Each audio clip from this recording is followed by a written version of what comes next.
night was moonless and shrouded in an eerie stillness as I approached the imposing facade of Townsville Asylum. As a psychiatric nurse, I had heard countless stories about the haunted corridors and restless souls that supposedly inhabited this forsaken place.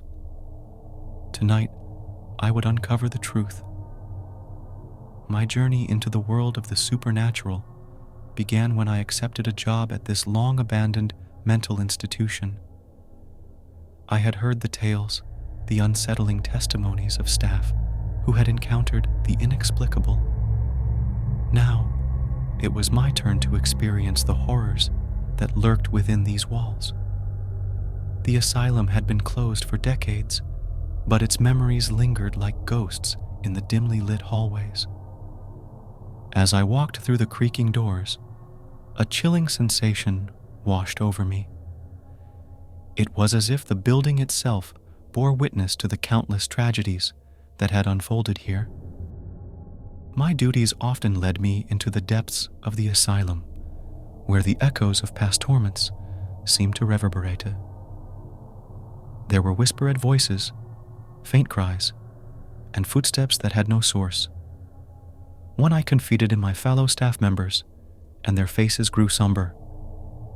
They too had seen the apparitions, the tortured souls that wandered these halls. They spoke of patients long gone, patients who seemed unable to find peace, even in death. The night shifts were the most unnerving. The asylum seemed to come alive after dark, its dark secrets manifesting into terrifying ways. Lights flickered, doors slammed shut on their own, and the temperature dropped to bone-chilling lows. It was as if the spirits of the past sought to make their presence known. One particularly harrowing night, I heard a woman's voice crying out in anguish.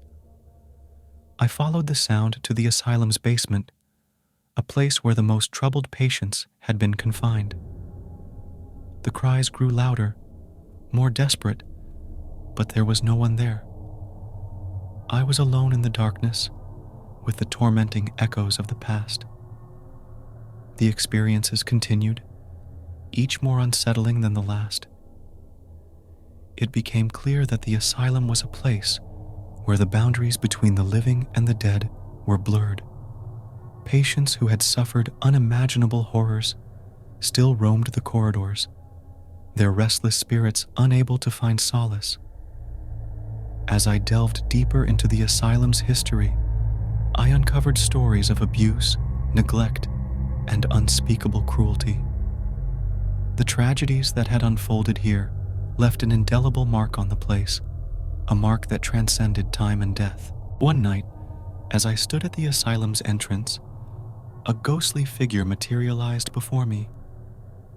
It was a patient, her eyes filled with pain and longing. She reached out as if to touch me, and I felt a rush of cold air enveloping me. I knew then that these spirits were not malevolent, but trapped souls yearning for release. In the years that followed, I bore witness to countless supernatural phenomena within the asylum's walls.